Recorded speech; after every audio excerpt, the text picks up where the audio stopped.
You're listening to Inside Real Estate with Irv Tremblay on Newstalk 980. Very good to see you again. How you been?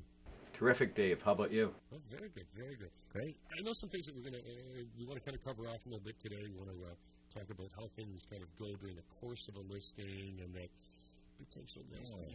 You're all business today. You're just jumping in. There's no social contact and how you been and what have you been doing. It's just right to business. Oh, please, you think you only had a half hour or something. My social graces are dodgy at the best of times. Okay, well, go ahead. You know, one thing I'd like to just, before we kind of get into all that good stuff, we were just chatting just before we kind of came on the air here. I think you've talked before about for sale by owners and some of your favorite people because you can help them. And one of the things that we touched on previous program was liability issues when you're selling your home on your own. And most people go, liability? Like, what are you talking about? But boy, what a classic example. What a classic case.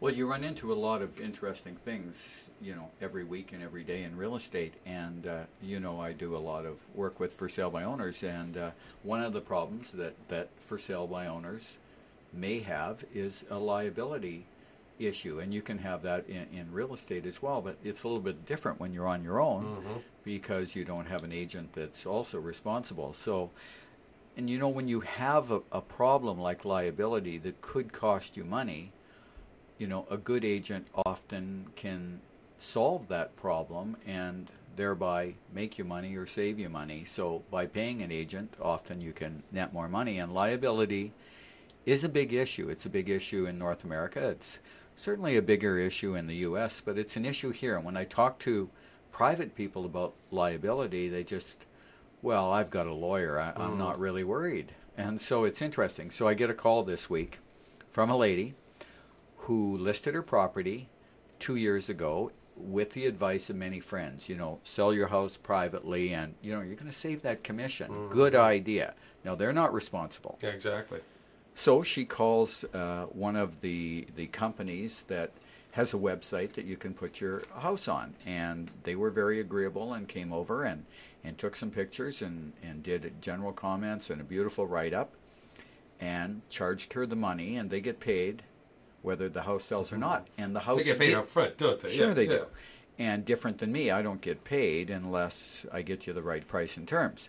Anyhow, the house sold, and she was very happy, and she saved that commission. She was excited. Oh, what a success story. 2 years ago. Yeah. Then she gets a call,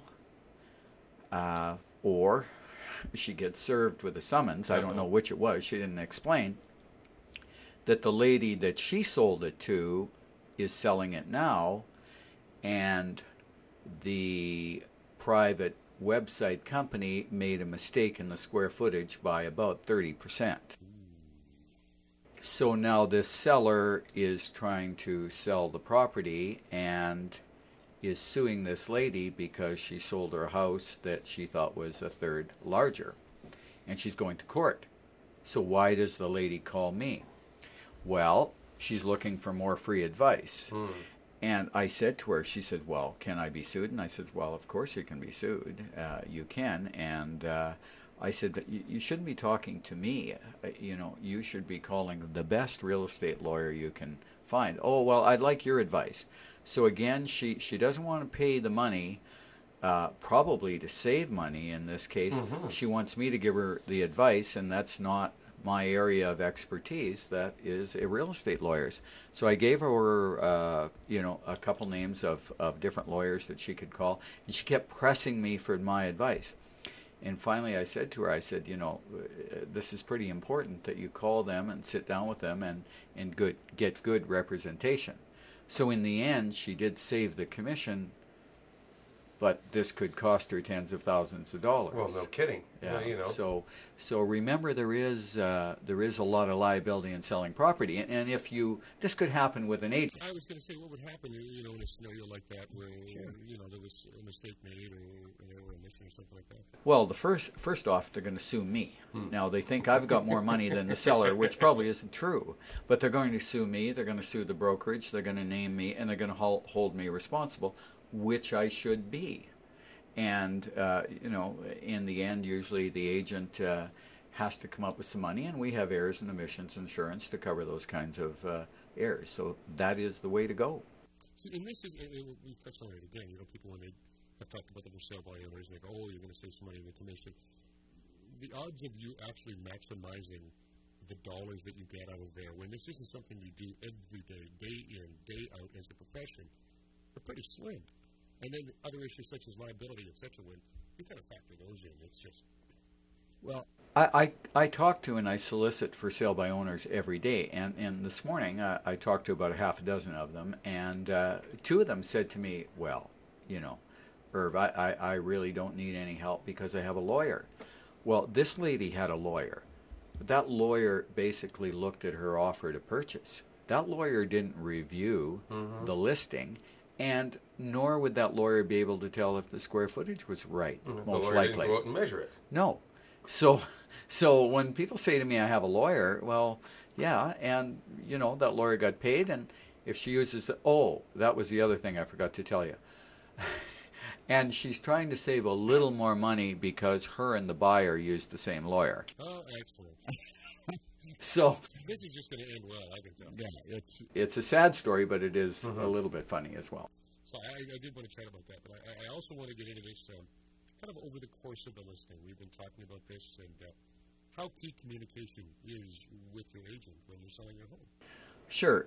We talked about the communication. We talked about the showings and the feedback and that communication. And so what happens in the course of the listing is pretty simple.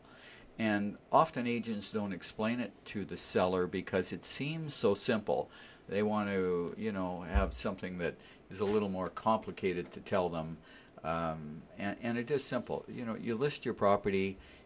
If the agent does all the right things and you price it correctly and have easy access and all those things, you should get 6 to 8 showings in the first week. And in this market, you should probably get an offer, and you might want to try and deal with that offer. The second thing will happen is you get 6 to 8 showings in the first week, and there's interest, but they went out and bought this house, and this house, competitive houses, or the feedback is that they think the price is too high for the condition or the location or those types of things. And you may want to look at doing some kind of adjustment on condition or price. The third thing is, with all the exposure on the MLS system, and that's where the real buyers are, really you look and you see agents going on the website and looking at the property, but they're not physically going to show it. And there's 400 agents, and most of them have buyers, and that is the pool of the best buyers. And so if you see that, you're getting a lot of internet hits, and your agent can relate that to you. And they talk to agents, but they just don't want to show it. You're probably in the vicinity of 10% too high in your price, and that isn't good. Listen, we need to take a quick break. Stay with me through the break. I will. I want to talk about what happens if that price is too high. Okay. How do you do that little adjustment? Well, that's always interesting. No doubt. Sure. The website, by the way, you can get great information on it, www.irvsells.ca. That's irvsells.ca. Or you can give Irv a call, 790-3753, 790-3753. Back with more of Inside Real Estate with Irv Tremblay from Century 21 after this.